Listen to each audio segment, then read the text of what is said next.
Growing up in a family of restaurateurs, I quickly learned that food was more than just nourishment.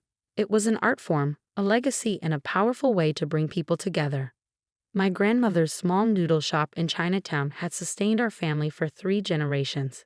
Watching her expertly craft dishes in the tiny kitchen shaped my understanding of the world. "Remember, May," she'd say, her hands skillfully folding dumplings. "Good food comes from the heart, not just the ingredients." I'd internalized those words, spending countless hours in the kitchen, absorbing not only recipes but the business wisdom that had helped our family navigate tough times. What no one knew was that I was also pursuing an online MBA, studying late into the night after the restaurant had closed. During the day, I mastered the delicate balance of flavors and the importance of fresh ingredients. At night, I delved into market analysis, business strategy, and corporate finance. My ambition extended beyond running a restaurant. I aimed to revolutionize the food industry. Then, I met James. He walked into our restaurant one rainy Tuesday evening, seeking refuge from the storm. Tall, impeccably dressed, and distinctly out of place, he immediately caught my attention. "What would you recommend?" he asked, water dripping from his expensive coat. "Our hand-pulled noodles with braised beef," I replied without hesitation. "It's perfect for a night like this." He smiled, a smile that made my heart skip a beat. "I trust your judgment." 20 minutes later, I watched as he took his first bite. His eyes widened in surprise, then closed in delight. When they opened again, they locked onto mine. "This is incredible," he said. "I've never tasted anything like it." That moment marked the beginning of our story. James became a regular, visiting 3 times a week, always trying something new. Our conversations began with food but quickly expanded to everything else. He worked in finance at a major investment firm, while I shared stories about the restaurant, carefully omitting my MBA and larger ambitions.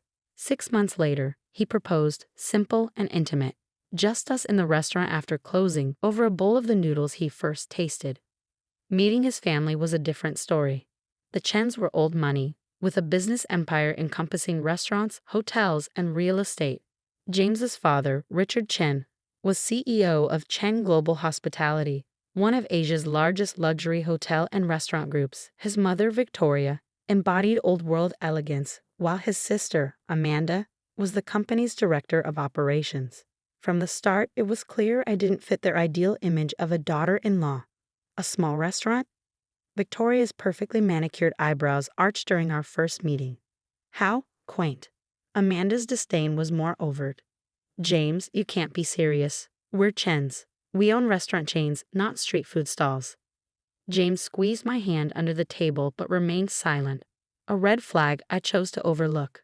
The engagement dinner was a subtle exercise in humiliation. Held at the Chen's flagship restaurant, the Imperial Palace, it was clear they viewed me as an outsider. "May, dear," Victoria called across the table, "it's fascinating that you work in food service. Do you cook everything yourself, or do you have actual chefs?" Before I could respond, Amanda added, "Mother, be kind. I'm sure she does her best with what she has. Not everyone can afford proper culinary training." Drawing on years of customer service experience, I maintained my composure. "I trained under my grandmother." "Whoa. Oh, how sweet," Victoria interrupted. "Family recipes. James, remember our cooking class in Paris with the Michelin-starred chef?" James chuckled uncomfortably. "Mother, please." But the most painful part wasn't their condescension. It was James's silence. He never once defended me or our relationship. What they didn't know was that, while managing my tiny restaurant, I had completed my MBA with honors and developed an AI-driven food service platform poised to revolutionize the industry. My company, Food Tech Solutions, was already valued at over $3 billion, operating in stealth mode.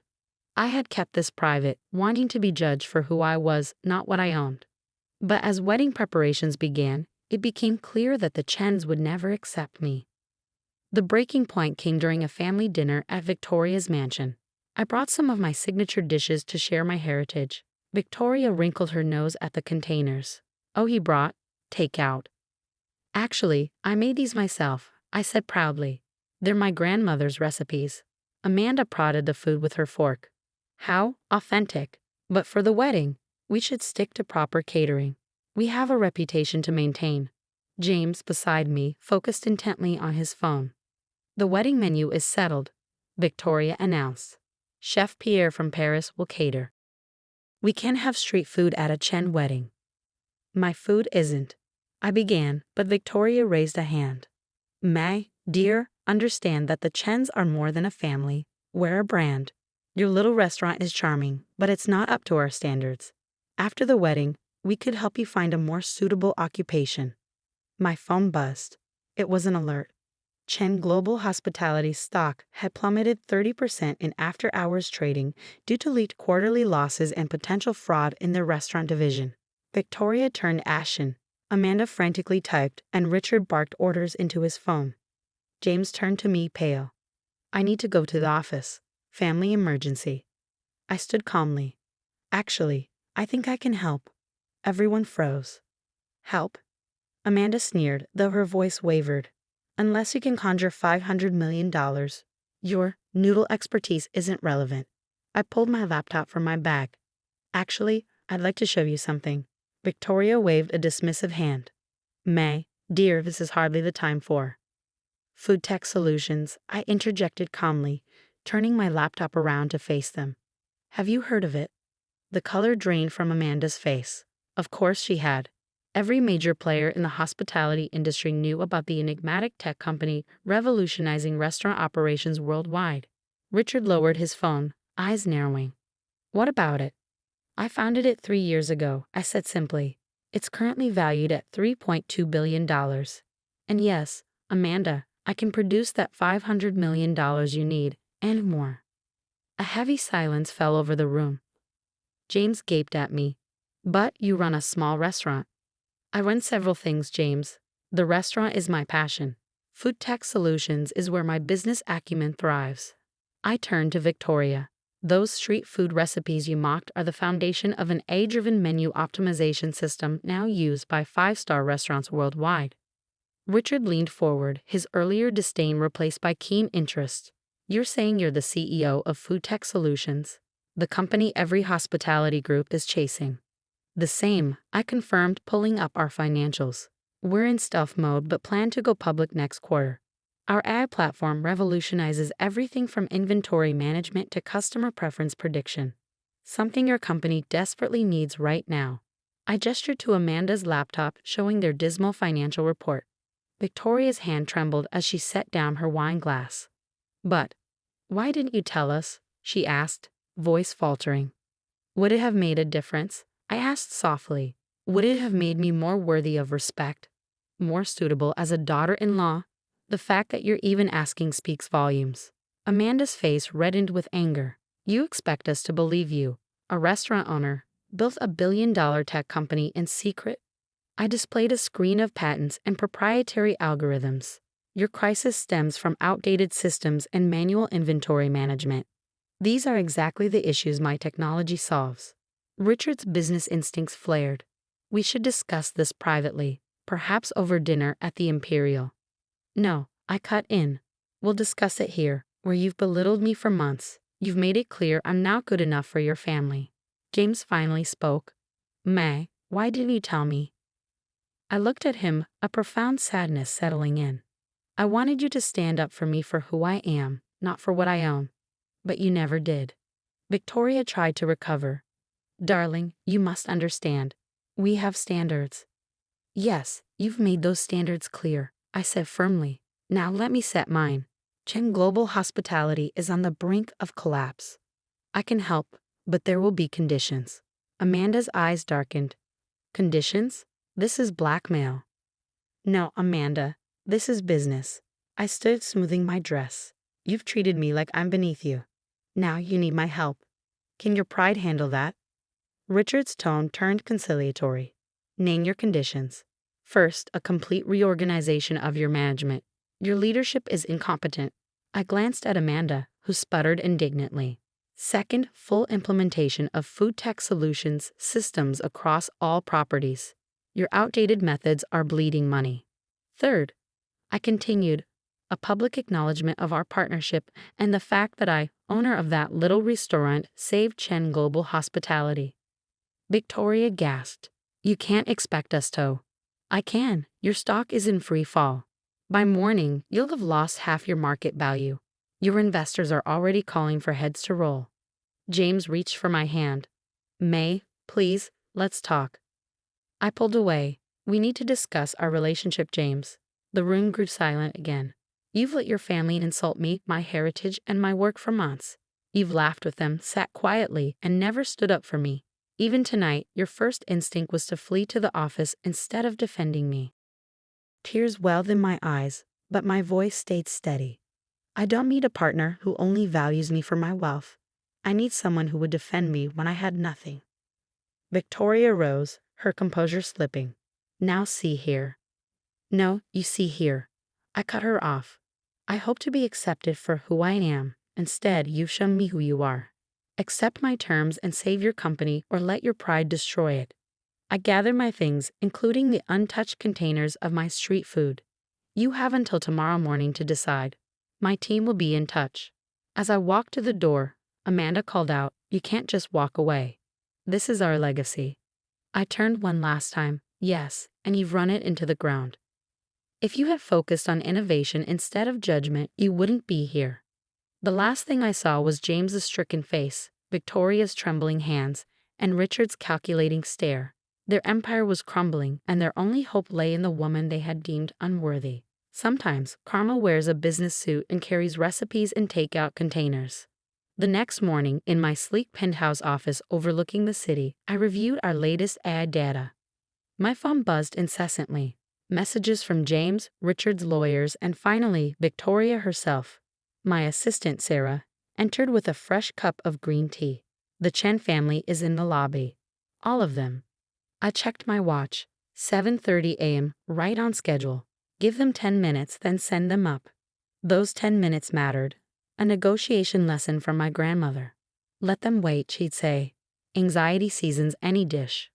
When they finally entered my office, their transformation was stark. Victoria's aristocratic poise had crumbled, Amanda's designer outfit seemed hastily thrown together, and Richard's face wore the strain of a sleepless night. James lingered at the back, looking utterly lost. "The paperwork is ready," I said without preamble, gesturing toward the documents on the conference table. "Shall we begin?" Richard stepped forward. "Before we start, I want to say—" "Save it," I interrupted. "This is a business meeting, nothing more. Your company is hemorrhaging value by the minute. Let's focus on that." For the next 2 hours, we methodically went through the terms. Food Tech Solutions would acquire a 40% stake in Chang Global Hospitality in exchange for emergency funding and the full implementation of our systems. Amanda would step down as Director of Operations, to be replaced by someone from my team. "This is highway robbery," Amanda sputtered, but Richard silenced her with a glare. "It's more than fair," I replied calmly. "You're getting cutting-edge technology, immediate financial stability, and a partnership that will elevate your market value. In return, I gain partial ownership of a company in desperate need of modernization." Victoria, who had remained unusually quiet, finally spoke. "And what about James?" I met her gaze steadily. "James is not part of this discussion. Business and personal matters should remain separate, something your family never seemed to grasp." James stepped forward. "May, please. Can we talk privately?" I considered for a moment before nodding. 5 minutes. The rest of you can review the documents with my legal team. In my private office, James paced nervously. "Why didn't you tell me about any of this?" "Would it have changed anything?" I asked. "Would you have stood up to your family sooner? Defended my little restaurant against their constant criticism?" I was trying to keep the peace. "No, James. You were choosing the path of least resistance. Each time your family insulted me, my heritage, my work, you chose silence. That silence said everything." He ran his hands through his hair, frustrated. "I love you, May. Isn't that enough?" "Love without respect isn't love, James. It's convenience." I stood up. "Your family's company is in crisis because they refuse to adapt, to see value in different perspectives. You're not so different." "Give me another chance," he pleaded. "Now that I understand." "That's the problem," I cut in. "You only want another chance because now you know I'm wealthy and successful. But I'm the same person I was yesterday, running my little restaurant with pride. If you couldn't love and respect that person, you don't deserve to know this one. Back in the conference room, the documents were ready for signing. Richard's hand trembled slightly as he signed away 40% of his family's legacy. Victoria watched with tears in her eyes, while Amanda sat stiffly, barely containing her fury.